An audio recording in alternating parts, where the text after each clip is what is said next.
বেশি। শেখ সাদি রহিমাহুল্লাহ, ইরানের বিখ্যাত কবি, বালাগাল উলা বিকামালিহি কাশাফাদ দুজা বিজামালিহি, এই কবিতা লিখে বিখ্যাত হয়েছিলেন। তো ওনার একটা সময় আর্থিক দৈন্যতা যাচ্ছিল, টাকা পয়সা ছিল না, ফলে পায়ে দেওয়ার মতো জুতা ছিল না। কি ছিল না?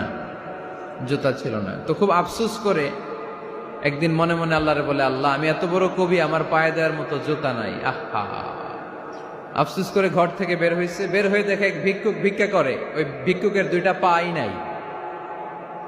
ভিক্ষুকের দুইটা, আর কবি সাহেবের কি নাই? জুতা নাই।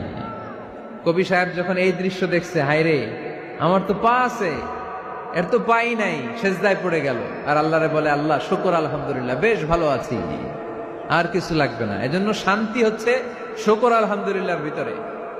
শান্তি কিসের ভিতরে? শুকর আলহামদুলিল্লাহ।